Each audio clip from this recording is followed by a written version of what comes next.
The issue in our world is the fight between humanity and the forces who think man is an animal. Human beings force the environment to serve them. They are the creative species that takes the world and reinvents it in a more efficient way that increases our population, increases our life expectancy. Human beings are pro-growth. Human beings are innovators. That is the nature of mankind. We are a pro-growth species. We're a species that reinvents our relationship with nature and builds and constructs and changes. That is the nature of humanity. All three of the dissident spaces are an attempt to assert that. If you really look at the essence of what the three ideologies are supposed to be, they are all an attempt to assert humanity, and all an attempt to celebrate human innovation. Libertarians. I'm not a libertarian, but what do libertarians, in their essence, what do they believe? They believe in growth. And they believe that they want to go out and start their own company, and they want to create, and they don't like taxes, and they don't like regulations, and they a lot of them even have a vision that sounds like the highest stage of communism, a world of so much abundance we don't need a government, a high-tech utopia, a resource-based economy, whatever they call it, right? And they believe in growth.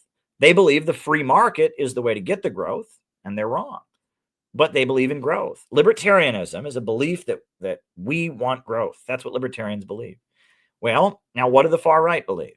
The far right, in its essence, right, is a celebration of community. Because how is it that human beings build? They build with each other. Human beings, we work together. We're not individuals. Libertarians really much believe in individualism, but the far right, they believe in collectivism. They believe in the family. The far right, they love the family, and they love the nation and the country, and they love the race, and they're celebrating community. They're celebrating tradition. They're celebrating values, things that hold people together, because you have to come together to have growth. You can't grow on your own. Nobody in this world can say, I made this all by myself. There's nothing. This pen, thousands of people came together to make this pen. To make the plastic, to make the ink, to make the metal, to ship it, to sell it to me. Thousands of people came together. No one can say human beings are collective in their nature. And how are we collective? Well, we have families, right? We have nations, we have countries, we have, and the far right is a celebration of collectivism and tradition, traditional ways of being, etc. That's what it is. Unfortunately, though, it's wrapped up in supremacism and bullying and saying my race is better than your race, or my family, if my family is a heterosexual family, you're a homosexual, it's wrapped up in suppressing and trying to tear down other people and really trying to punish nonconformity when it really gets down to it. And that's a problem. Just like libertarians, they believe in growth, and it's wrapped up in belief in the free market.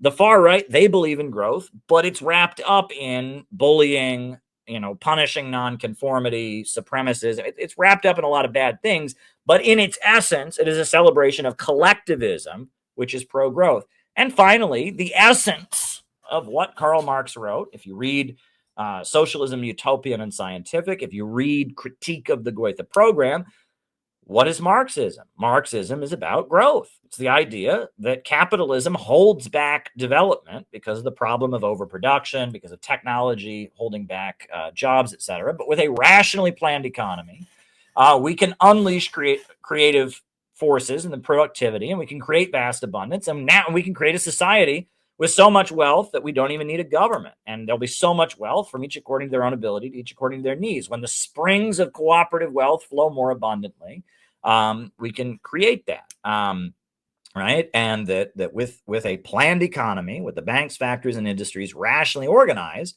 we can overcome the irrationality of the market, plan and construct and unleash human creativity and have growth. All of these ideologies, the left, the libertarian, and the far right, in their essence, are an attempt to say that we will fulfill Genesis 1:28. What is Genesis 1:28 of the Bible? Genesis 1:28, right? I will read it to you, right?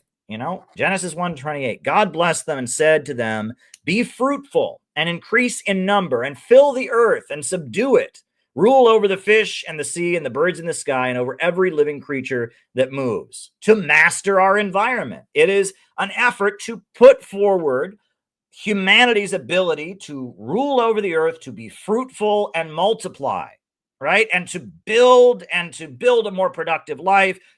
That's really the essence of what all of us want. But all three of those ideologies have been corrupted.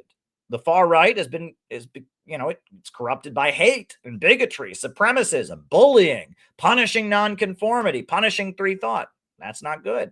They're trying to create the collectivism and the bonds that are necessary to create growth, but it becomes tainted. Libertarians, again, they're celebrating individual initiative and creative, etc., but it gets wrapped up in worship of the free market, and it gets wrapped up in drugs and hedonism and kind of a destructive. So there you go. And the left, right? You can pretend all day, well, we're the real you can say that, but you know that communism is also fucked. All right. Communism is wrapped up in wokeism, identity politics. Communism is wrapped up in a desire for vengeance and killing. The Cultural Revolution was a disaster. Pol Pot's year zero. It's not about building. It's about punishing those who have. It's about, there's problems in communism too, right?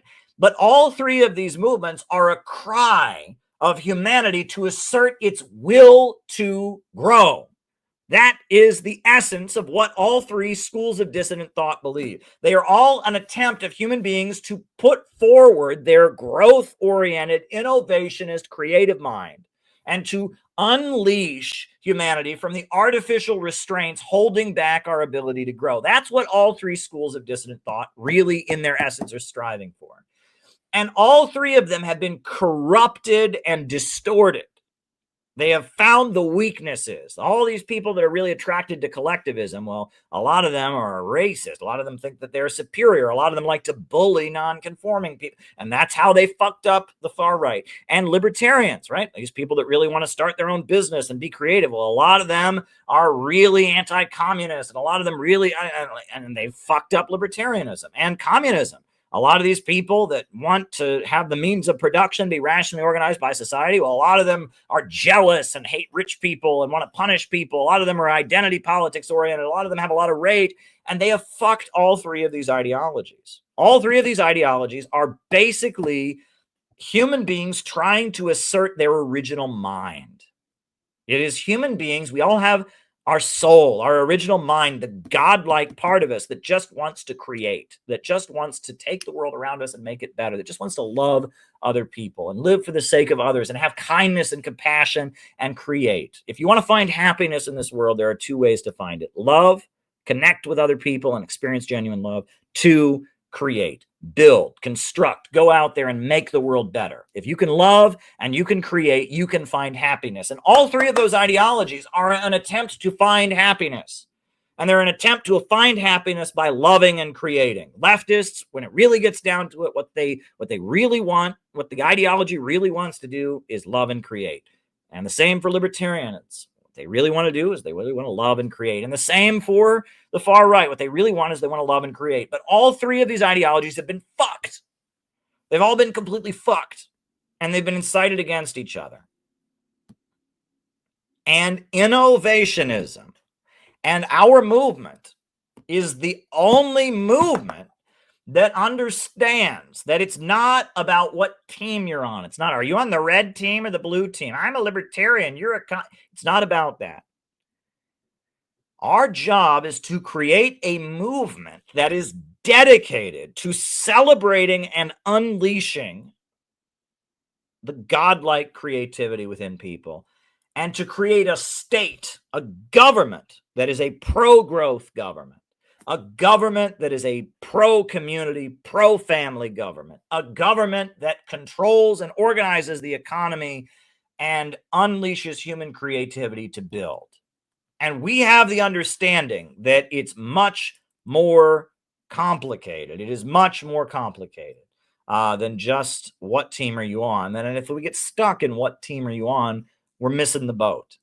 The innovationist movement and the Center for Political Innovationism, Center for Political Innovation, we have an understanding, a unique understanding and a vision for building the kind of movement that can overcome the distractions, overcome the years of lead, overcome the hate, overcome the fandoms, bring people together and march forward and rescue America from the nightmare of globalism, imperialism. We have the vision and the understanding about what drives people and about what motivates them and how they can be unleashed to build and construct. And that is what is unique about our project. We are innovating. We are breaking new ground. And we understand this. And people who don't understand this, people that are stuck in libertarianism, people are stuck in communism, people are stuck in the far right, they're missing the boat. But we don't want to recruit them. We want to recruit average Americans. We want to recruit people who would never go working, and people, especially, we don't want to recruit people that are caught up in fandoms. We want to recruit average people who want to love and who want to create and want a community, because a lot of people are so lonely now. A lot of people are so atomized and isolated. And they love that. The ruling elite love that, because if you're all alone, there's one person who can influence you. One thing can influence you, and the algorithms can manipulate and control you. If you're all alone, if you're in COVID lockdown, you're all alone in your own little room, then this thing can fuck your mind. And they don't want you to be part of a family, and they don't want you to be part of a political organization. They don't want you to become part of a church. They don't want you to become part of anything. They want you all alone with your phone telling you what to think as they manipulate the algorithms and maneuver you. And that is what we are fighting against. We are trying to build a community of resistance, of people who want to build each other up and construct and help each other grow. And that is what we are doing. And this is a very difficult project. It's not easy. It is not easy to do what we are doing. We are swimming against the current. We're swimming upstream. But we're going to win, because this is the nature of humanity. The nature of humanity, the essence of humanity, the tool-making species, the pro-growth, the innovating species, the species that strives to force the environment to serve them, to reinvent nature around us, to be fruitful, to multiply and have dominion. That is not going to change, and we're going to win.